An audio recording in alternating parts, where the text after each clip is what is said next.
A little morning baseball here from McCoy Stadium. It's another Red Sox Taxi Squad simulated game presented by Bank of America. Alongside Josh Mauer and Mike Antonellis, I'm Jim Kane. We thank you for joining us here, an early edition of Taxi Squad Baseball, a sim game that got moved up to avoid the rain and the weather that is coming through a little later on today through New England. So Red Sox Taxi Squad will play a 2-inning simulated game, and it may be a little bit longer as we anticipate the first time of Jay Groom, the Red Sox first-round draft pick from 2016, facing live hitters for the first time. That's the big story today, Josh. Seeing Groom pitch, he will not start. As you see, Josh Taylor will start this simulated game, but it'll be very exciting to see just how Jay Groom will fare for the first time against live action. Yeah, he'll do one of those live batting practice sessions, which means, Jim, there's no defenders behind him. But it'll be exciting, I'm sure, for that youngster to finally get the opportunity from the game mount. But I do think also a huge story is Taylor. This is the first time that he has graduated, if you will, from that live BP. He's pitching in the real sim action, which means he's another step closer to getting back to the major leagues. And Mike, I know Josh Taylor had some comments yesterday as he starts with a swinging strike about his bout with COVID-19 and another reminder of just how serious this virus can be. Yeah, I think he feels very fortunate how everything worked out, and he's got to be happy to face hitters like Josh was saying. C.J. Chatham leading it off against Taylor. Taylor said that, Jim, every night he's been sitting in his hotel room here in Providence and watching his Red Sox teammates play on television, which is, as he said, it's very weird. He wants to be back there, and obviously the pitching staff could use the help. So there are a lot of eyes on him here as he works. Pulled foul third base side. Oh, we've talked about it. They have two diamonds in the rough here that are going to change their bullpen with Taylor and Darwinson. So Taylor is expected to throw 2 innings. RJ Alvarez as well, and then Jay Groom in a live BP session. Bounce foul once again. One of the things that Groom talked about with the simulated live batting practice instead of being in these actual quote-unquote games, he wasn't able to really set up hitters the way that he normally would during a real game in the live BP because his pitches were limited. Each half inning he was out there, he only had a certain amount of bullets to use, so he would try to set guys up for the strikeout, and then he would kind of run out of pitches. So now he can do it the way he normally would. Good fastball, though, Jim. Sits in the mid to upper 90s when he's right. Guy who had a very quick ascent up the Red Sox system from Double-A to Triple-A in the big leagues in just about a year. He had a great season for the Red Sox in 2019 out of the bullpen. Averaged 12 Ks per 9 innings as Chatham grounds one right to Akemi, who will take it himself, or actually that looks like Munoz at first base. There are 3 infielders, 2 outfielders, and that is the beauty of these simulated games. You don't have 9 fielders more often than not. The Red Sox right now with 11 position players on this taxi squad and 15 pitchers. As you see, Munoz not wearing a first baseman's glove. Doesn't matter for him. That was a nice plate appearance, though, I thought, by Chatham, and he ended up getting some very solid contact. It just went right at the first baseman. It's crazy. We watched yesterday a full 5.5 inning game, which is the longest we've seen, and a lot of the innings, guys, there were only 3 infielders, but it seemed like every ground ball went right at somebody. Akemi takes a strike, according to Bruce Crabb. Yeah, how about Kyle Hart yesterday? Retired all 18 batters he faced and was scheduled to only go 5, but in his final 3 frames, he stayed out to face an extra batter, and he retired all 3. So promising signs from the left-hander who looked sensational. Akemi lifts this one down the left field line. It is slicing foul. The highlight of that outing was the final batter Kyle Hart faced, and it was this man, Akemi. Ended up with an 8-pitch at-bat and struck out swinging on a 3-2 curveball that Kyle Hart threw him. It was his last pitch of the day. Who knows, maybe his last pitch here with the taxi squad for a little while. Just saying. You know, it's interesting, guys. to see just how different the game is, not only when it comes to shifts and analytics, but when it comes to pitches and pitching in certain counts. It just seems like more often than not, even 3 or 4 years ago in a full count, more often than not, you'd see a fastball, but more and more you're starting to see pitchers go to their secondary pitches. And as you pointed out, Josh, going back to the curveball on 3-2 against Akami is an example of that.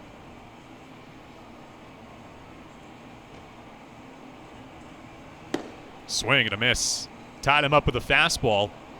And Taylor has retired the first 2 batters he has faced. Well, I think it shows the confidence of Hart, and he had the stuff yesterday. Everything was clicking, and when you're in the big leagues, you guys know this, you probably have to throw that pitch 3-2. If you're facing a good hitter and you give him a fastball up, regardless of the matchup, left on lefts, that's a home run or a base hit. And especially a guy like Hart, too, who doesn't throw all that hard and has to rely on his secondary stuff.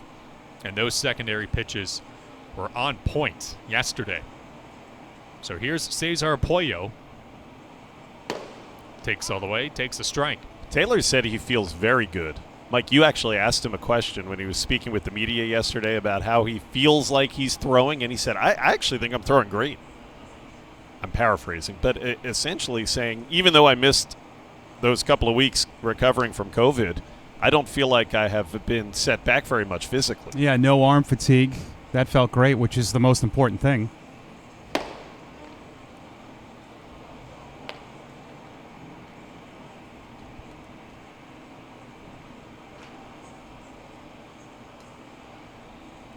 And he'll help, too, when the Red Sox can get him back in that bullpen mix. Jim, you mentioned the numbers last year in his first season of the big leagues. He was very, very effective, especially against lefties. Red Sox could certainly use the help. They start a 2-game set down in St. Pete against the Tampa Bay Rays tonight. Nathan Eovaldi taking the ball. And they'll face Charlie Morton, who did not have a good first couple of outings, but it really doesn't mean a lot. He's a good pitcher, good stuff. That's bounced to the right side. It goes off the glove of Munoz, and Pollo will reach. There's an example of the 3 infielders kind of hurting the pitcher. I think maybe in a more traditional defensive alignment, that would have been an out, or an easier play anyway, for Yairo Munoz. It's off his glove, and I think that's going to be it for Taylor here in that inning. They'll say, all right, that was good 3 batters, and it was good 3 batters. So that ends the top half of the first inning. RJ Alvarez coming out of the bullpen. He will face the bottom half of the inning when we come back. But first, a message from our presenting partner of these broadcasts, Bank of America. We are entering a new chapter in our lives. Our confidence is shaken, cracked. We didn't ask for it, but we are rising to meet it. And how far we've come isn't even close to how far we can go. There's a crack in everything for a reason. How else can the light get in? Tomorrow starts today. Back in McCoy, Red Sox Taxi Squad simulated action as you take a look at Billy McMillan, or that's Bruce Crabb, and Rich Gedman talking things over down the third base line. Now, Krabby's been the guy calling the balls and strikes. He's been the umpire in these sim games, and he stands behind the mound. And he gave Kyle Hart a lot of outs yesterday on balls that were hit to the vacant right field, and rightfully so. I'm sure the hitters aren't too happy with how Krabby's been calling some of these balls and strikes or these outs, but that's part of how things are in these simulated games. And you see him there with the helmet on. He's got the face mask right behind the mound. We could have Krabby Cam. Krabby Cam. Now, we talked before we came on air about just some of the great things, and we touched on it yesterday that Joe Jacobs, Tim Quintadamo, and the rest of the Paw Sox production crew have done to make these broadcasts feel really, big league, and that's what they are. The quality of the content, the quality of the graphics, and everything that you see on these feeds is just remarkable, and it'll be interesting to see, what we can add to it, because we have added to it over the course of a week, and as these broadcasts progress, It'll be exciting to see how we can tweak them and improve them. I mean, how about just the way we're doing this, directing here and cutting to different cameras, playing commercials? I mean, this is something else. There we go. Mike, you had lots of practice in your years at Portland, directing and announcing at the same time. Yeah. No. R.J. Alvarez is the first man after Josh Taylor on the mound, guy who spent last year in the Marlins organization. We've watched him pitch pretty effectively in some of these sim games, Jim. He's looked pretty good. He works off the third base side.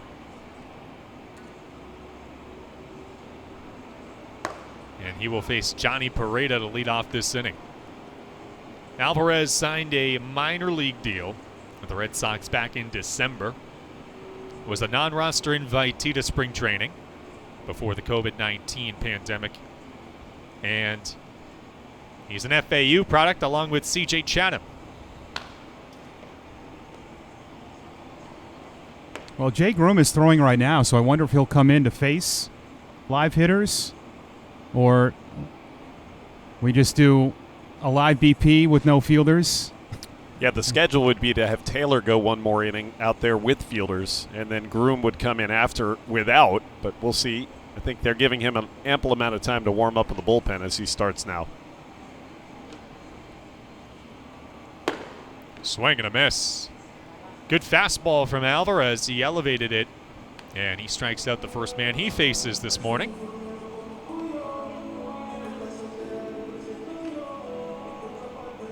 "29 years of age," you mentioned from FAU. That's Florida Atlantic. You know where that's located? Boca Raton. Oh, yeah. Nice They're area. in Boca. He and Chatham and their alma maters collegiately. How about, it's not a bad place to spend your college life among the palm trees. I know Chatham had classes there with Sony Michel of the New England Patriots. Really? Yep.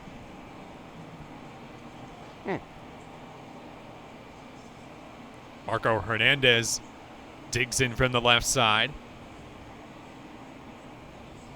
Now, when was Sony Michel at FAU? Not too long ago. Because I know he went to Georgia, but... Or they had their high school, maybe? I see. The internet can fix this. I'll get to the bottom of it, Mike.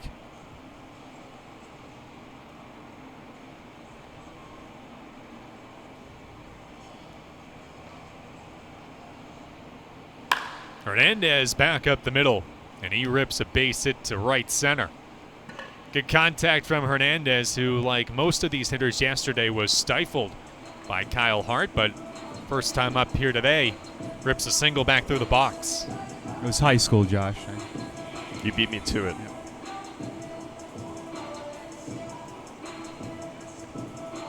American Heritage High School, Mike? Yep.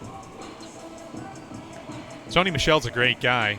Had a chance to interview him on the sidelines when UMass played down at Sanford Stadium in Georgia. And they played the Bulldogs. Nick Chubb was there as well. Yairo Munoz takes a strike over the inside edge. These are maybe the two hottest hitters working from the position player group here with the Taxi Squad. Back-to-back to hit against R.J. Alvarez. Marco and then Munoz. One lefty, one righty. The Yairo's been swinging a hot stick. Hitting for power just like Marco Hernandez has been over the last week or so. His outs have been loud, too. He pulled a home run on Friday into the bullpen. But he's hit some balls onto the warning track. He's showing off that power. I like watching him hit. He bats with some flair, doesn't he? Sometimes he'll go with such a hard swing, he'll go down to a knee on the follow-through. Like that. Almost onto a knee.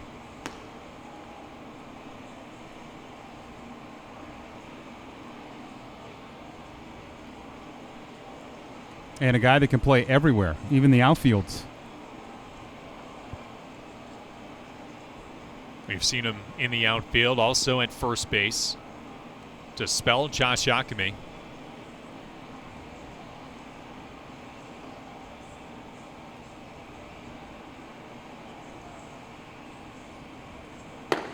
There's a swing and a miss. Well, he's got that high fastball working, and he's got a couple of strikeouts. I think R.J. Alvarez is battling Mike Kickham for the longest hair on the Taxi Squad. He's got a great flow. Yeah, both of those guys, they've got that long hair below the shoulders, I'd say, wouldn't you? It's like Dustin May, I think, of the Dodgers. Have you seen his hair? It's something. It is something. Moss, as Dennis Eckersley would call it. So here is John Andrioli. Joe Jacobs earlier this morning pointed out that Andrioli may have a doppelganger among somebody up here in the press box. We can confirm it. Jim and John look like they were separated at birth facially. We should switch faces for a headshot. Nobody would notice.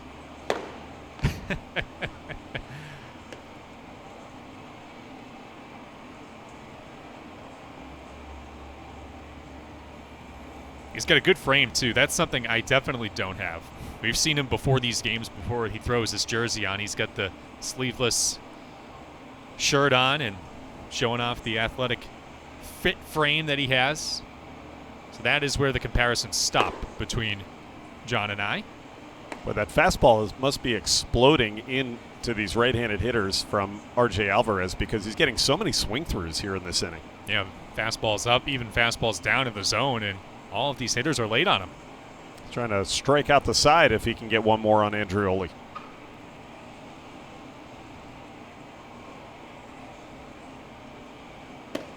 Inside that time. That's a good pitch, though.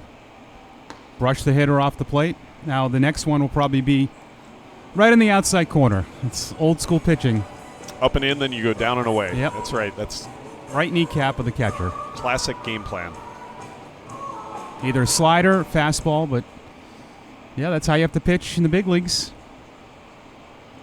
Showed you a shot a moment ago of Jay Groom and Juan Santana walking back in from the bullpen, so we'll see when Groom takes the mound. It does go down and away, but Andrioli lays off. Good take. Full count. So with 2 outs, I would imagine that means Marco Hernandez is going to run on the pitch. They've tried to simulate these to be as real as possible, these sim games. 3-2. And a swing and a miss. Alvarez strikes out the side in his first inning of work. He went back down and away with a slider that time, and an impressive start for the right-hander. So an inning done here at McCoy. We'll see if Jay Groom takes the mound or if Josh Taylor will come back when we return after a quick message from Bank of America. We are entering a new chapter in our lives. Our confidence is shaken, cracked. We didn't ask for it, but we are rising to meet it. And how far we've come isn't even close to how far we can go. There's a crack in everything for a reason. How else can the light get in? Tomorrow starts today.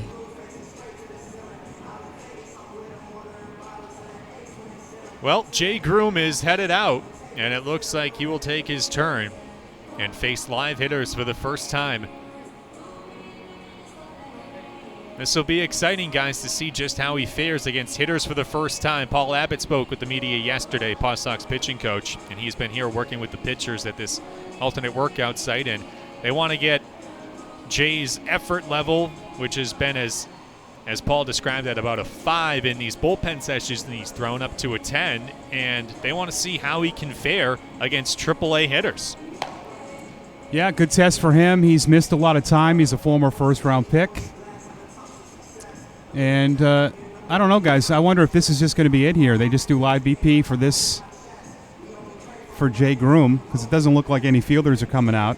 Or there's 2. But good for Groom to get back on the hill.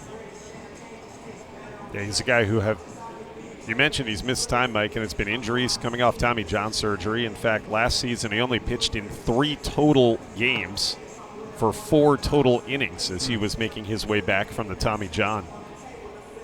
Drafted in 2016 out of high school, so he's still only 21. So a young guy, but as you say, he's missed a lot of that development time, and that's one of the reasons that he's here. This is so valuable for a couple of months to get with these coaches at the Taxi Squad, the alternate training site, and have an opportunity to work with them. Otherwise, he'd just be sitting at home again. Yeah, you don't want that. And, Jim, you know this Red Sox Nation has changed. Many years ago, they didn't know who the minor league players were, nor were they interested. But now, everybody knows who Jay Groom is. They want to know, is this the next big thing? So this guy already, without even pitching much, he's a big name amongst the fans. He certainly is. He's a big kid, too. He's 6'6", 220 pounds. So he looks the part. And let's see if he can play the part. You know, the highest level of minor league baseball that Groom has ever appeared in is short season A-ball. So the Lowell Spinners of the New York Penn League. That is, I beg your pardon, he did get to Greenville back in 2017. So low A. But, again, that was 3 years ago now. But sometimes, you know, the competition between a short season and low A can almost be the same. A lot of those guys coming right out of the drafts in Lowell. So another step in his comeback, so to speak. Guy only played, or pitched, I should say, in 3 games last year, coming off the Tommy John surgery between the Gulf Coast League and with the Lowell Spinners. It's funny, Jim. This is kind of like a combination of the live BP and the sim games because it's like they've made a compromise. They've got 2 infielders and 1 outfielder. Well, now it looks like Marco Hernandez is coming off the field. So we've got 1 infielder and 1 outfielder. And Jaron Duran to hit against Groom. I also wonder if Josh Taylor felt so good in that 1 inning that he pitched that they just said, all right, that's enough. Even though he was scheduled to throw another. He did look very sharp. Dare I say maybe ready. Well, the Red Sox will certainly hope so. They could use the reinforcements. There's that baseball that's still there. Yeah, we saw that yesterday.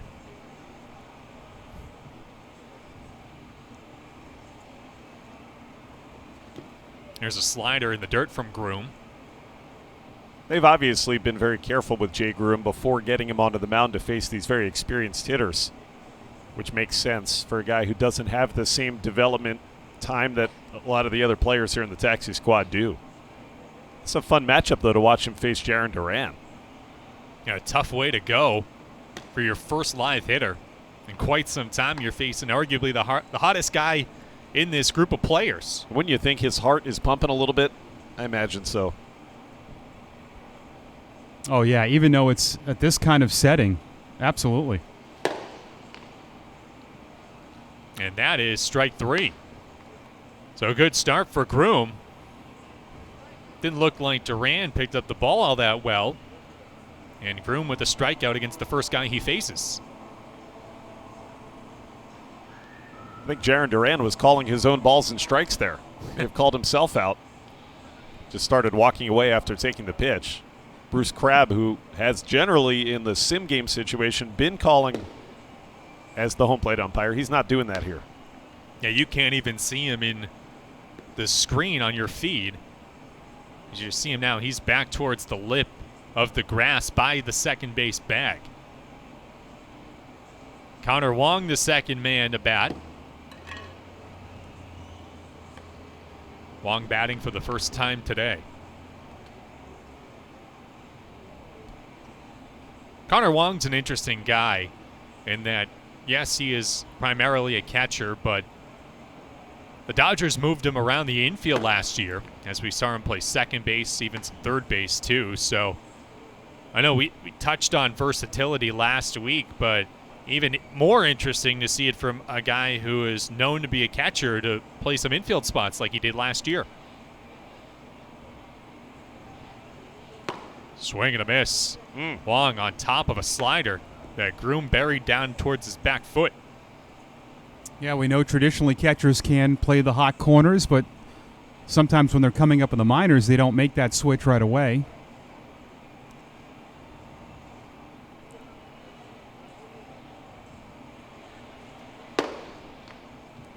Jay Groom was drafted 12th overall by the Red Sox. That's enough pitches to Connor Wong, they say. Yeah, it looks like they're just going pitches per at bat here. I think that's what it is. The 12th overall, some thought in that 2016 draft that he was going to go much higher than that, but there were teams that were afraid of being able to sign him coming out of high school in the state of New Jersey.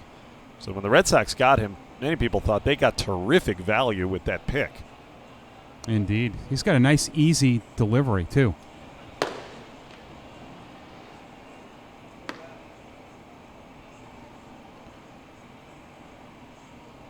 Now you see him working out of the stretch, so trying to get him all different sorts of work. That one's fouled off to the right. Red Sox ended up signing Jay Groom, $3.65 million bonus, 12th overall. And then it was after just those 2 seasons that he pitched professionally that he had to have the Tommy John surgery.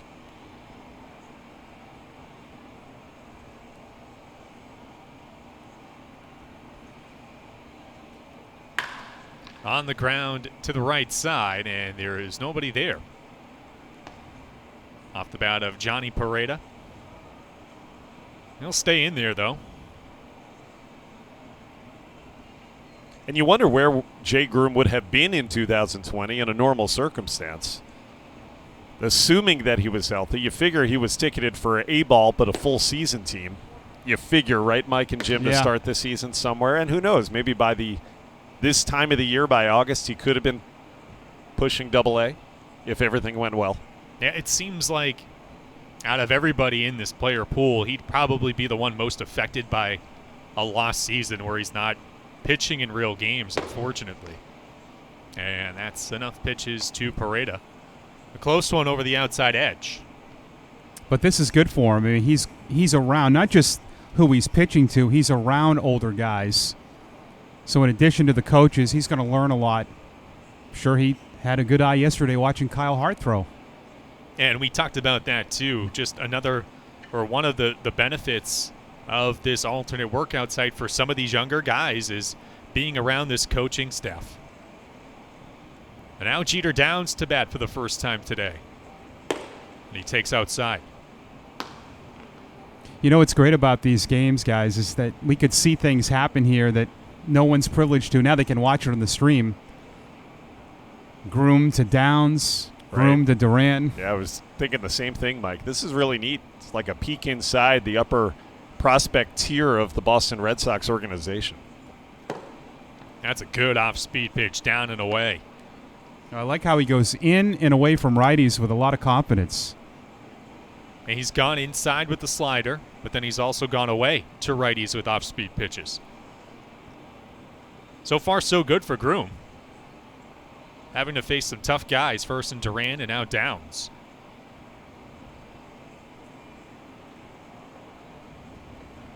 And a swing and a miss. Elevated the fastball.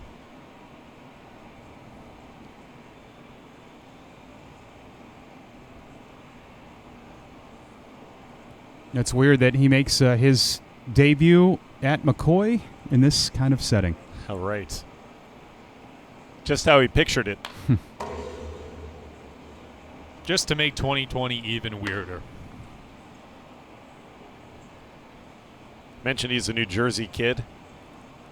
Barnegat High School, Barnegat Township, New Jersey, and that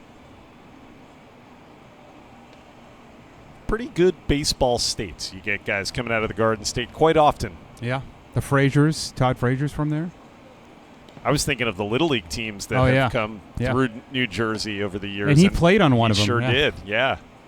So I was on a team with his brother, and his brother said, my younger brother, Todd, is leaps and bounds better than me.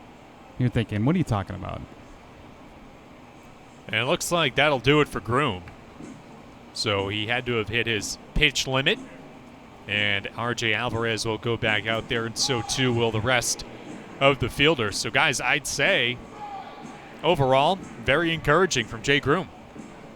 Yeah, it's hard to judge, right? I mean, we don't have a radar gun. They're not calling balls and strikes or having any fielders out there. But I just think he commanded his pitches for the most part. And if he was nervous, it did not very well show. So I think you're right, Jim. Encouraging indeed. Yeah, when you've been hurt for as much as he has, just to get out there and I think throw your pitches with conviction. That will probably be a buzzword you hear from Paul Abbott. They just want to see how he throws those pitches, and I thought he executed. Groom is currently having a conversation right outside of the the Taxi Squad dugout with Sean Haviland, one of the pitching coordinators in the minor leagues. So another step for Jay Groom, and all in all, an encouraging one. And his afternoon is complete. So RJ Alvarez will go back out for this bottom half of the inning, as we'll call it. And let's turn things over to Josh Mauer for the play-by-play. All right, Jim. Thanks so much. Good morning, everybody. Thanks for joining us.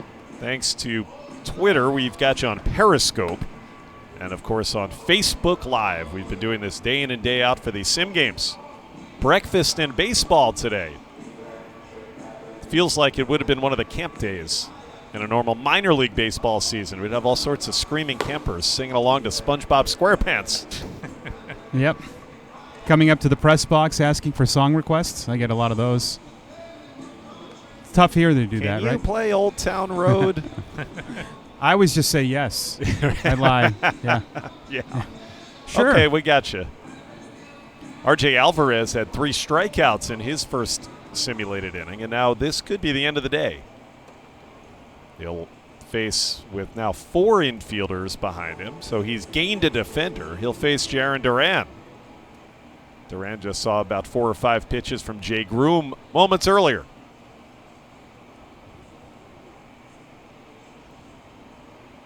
Overcast here on a Tuesday morning with whatever the remnants of Isaias, I beg your pardon.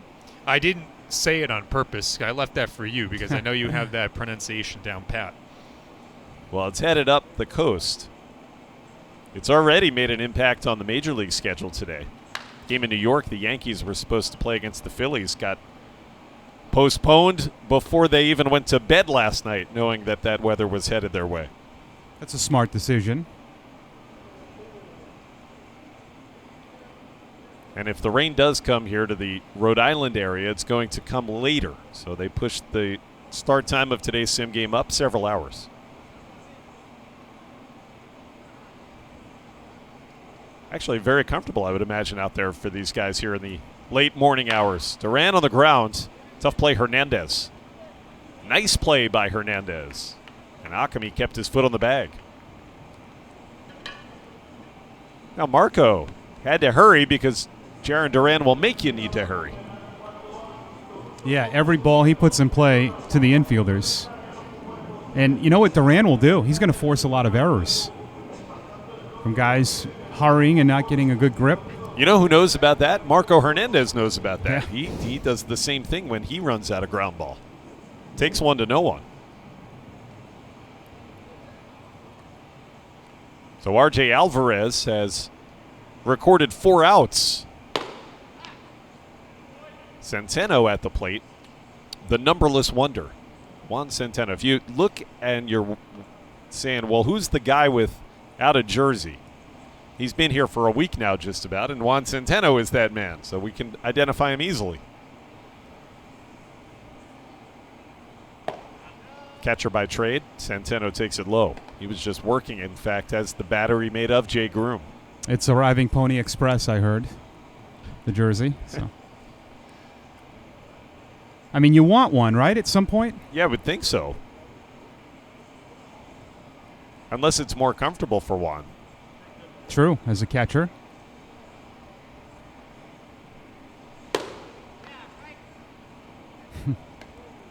Krabby called that a strike, and Centeno said, "You kidding me?" He sure did. I think Juan said, come on, that's up and away. And Juan, as a catcher by trade, of course, would then say, all right, I need that for my pitcher. Yes. I like how Centeno gets on Wong right away about it. Chatham at shortstop, Hernandez at second base, Akami at first. And as you said, Connor Wong is the catcher here for RJ Alvarez. Yairo Munoz has moved to third base. And the outfielders are Puello and Andrioli. This was the batter-catcher combo when we had the body cam on Connor Wong a couple days ago. And it was interesting to hear after each pitch, Juan would look back to Connor and ask him, hey, was that a cutter? Or, hey, was that a slider? And just to hear those conversations that you normally don't hear. All right, nice pitch. Alvarez takes something off, and the bottom just dropped out of it to record his 4th strikeout. Yeah, I don't know if that was a splitter, but something that just went down quick. That was nice. More impressive pitching. It's been the theme of the last few days here at the alternate training site, which is good news, I'm sure the Boston Red Sox are thinking. We want to hear good pitching. I think Alvarez has been outstanding in the times we've seen him. I'm with you. Alvarez has really impressed me. Mike Kickham has looked very good, a left-handed pitcher.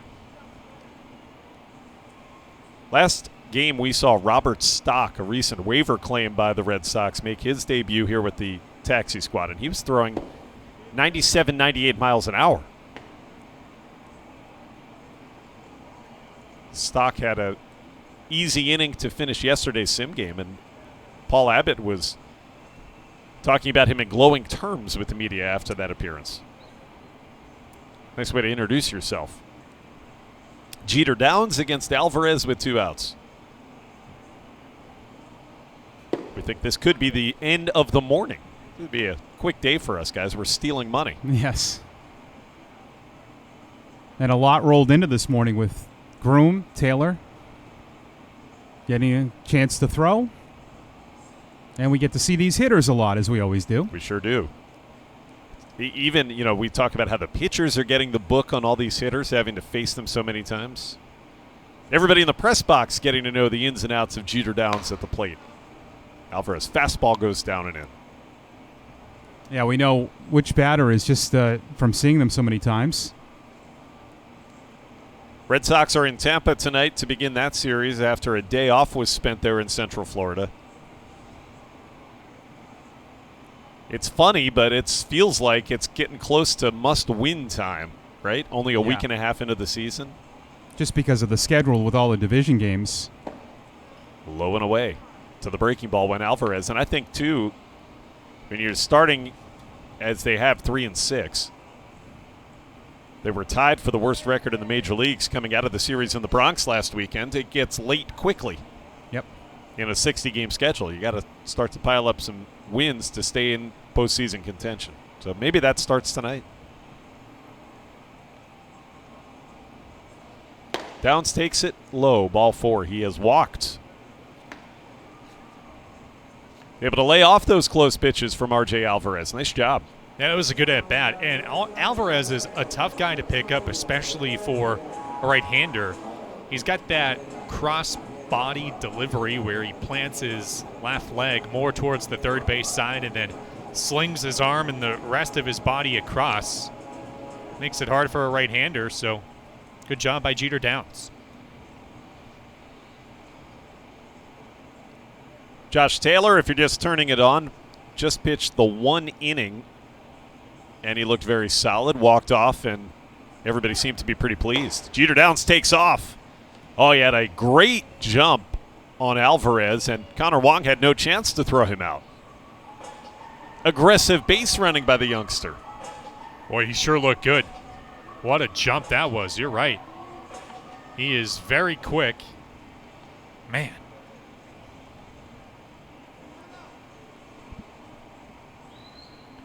We haven't seen a lot of it, aggression on the base paths, but from time to time in these sim games, you do see that creep into the strategy. Maybe caught Alvarez and Wong off guard a bit. The slider misses outside here on Johnny Pareda. And you think they want some of these position players to do that. Run the bases, get dirt ball reads. Base running, as you know, guys, is huge and one of those underrated things.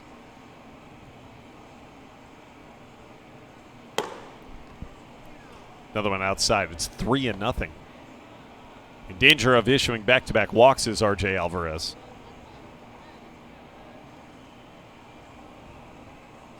Josh Maurer with my partners Jim Kane, Mike Antonellis. Joe Jacobs is overseeing our Paw Sox productions with Tim Quidadamo, and Dan Fontaine is our cameraman here in the press box. Thanks for tuning in. Big swing by Pareda. To a knee he goes. You notice every pitch Alvarez throws, it's really not over the plate. He's sinking, cutting, going away. I mean, he's not easy to face. Yeah, he's staying out of the middle of the plate, to your point, Mike. I mean, he's going over the inside corner, the outside edge, really staying out of the middle. And good life on this fastball. 2 outs, still a hitter's count. 3-1. And now it's full count with Downs at second base. How about the pitching matchup tonight at the Trop? It's going to be Eovaldi versus Charlie Morton. Looking forward to it. And Charlie Morton has that curveball. Man. It's a hard curveball. Charlie Morton. Eovaldi has been the ace, and he's pitched like it over his first 2 starts. A 1-0 record, a 2.45 earned run average going into that road outing. Red Sox are 3-7, actually. 3-2. He walked him. So ball 4 on back-to-back hitters. Alvarez a little bit frustrated by that spell of wildness. And Jarren Duran will get to hit against him again.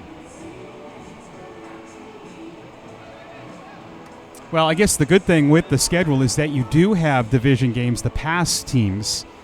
But to your point, Josh, you don't want to dig yourself any bigger of a hole.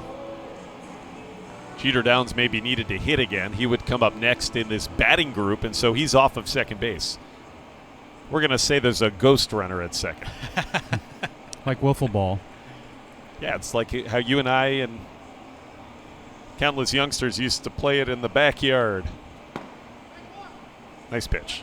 Duran takes it outside corner at the knees.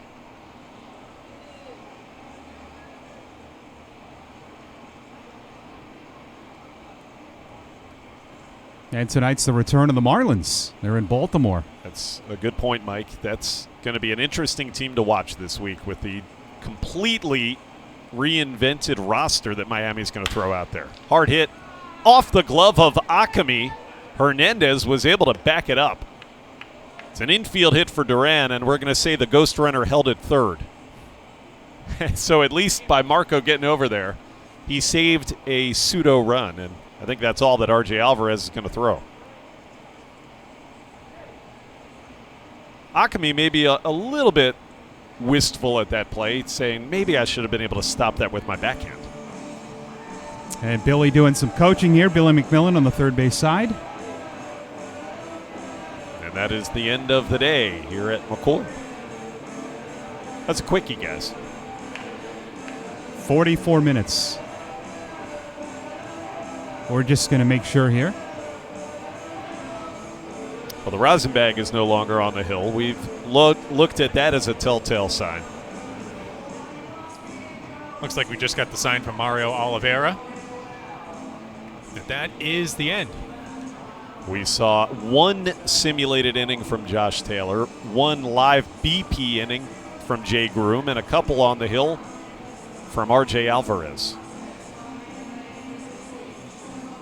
Headliners would be the pitchers, no doubt. Yep. Jay Groom threw well in his first outing in a long time. Josh Taylor looks strong, and I really like R.J. Alvarez, just the way that he can mix things up. Yeah, I think it's encouraging that Taylor was set to go 2 innings today, but as you said, Josh, he probably felt good enough to the point where he said, all right, guys, I don't even need the second inning. So that's very promising. But R.J. Alvarez, how about him? I mean, he showed a very live fastball, missed a lot of bats. But the story is going to be Jay Groom, and as he continues his progression and coming back off of the Tommy John surgery, I think, as we said, right after he walked off the mound, it was encouraging, all things considered. It's very interesting the way that they've altered the schedule here at the alternate training site today, presumably because of the weather. Now it looks like they're setting up the L screen and the turtle for batting practice after the sim game. A post-game BP session. How often do you see that? This is ad-libbing 101. Tomorrow, we hope that all the weather that has been coming up the coast, has moved through our area here in New England, and we would be back to a more normal 4 o'clock midweek start time for our coverage of Boston Red Sox Taxi Squad baseball. Thanks for being with us here this morning, though. We'll let you go get some lunch. For my broadcast partners, Jim Kane, Mike Antonellis, I'm Josh Maurer saying thanks again for tuning in here on a Tuesday from Pawtucket. The Taxi Squad action continues throughout the week, so come on, check on back with us here on Wednesday. For all of us here in the press box, so long, everyone.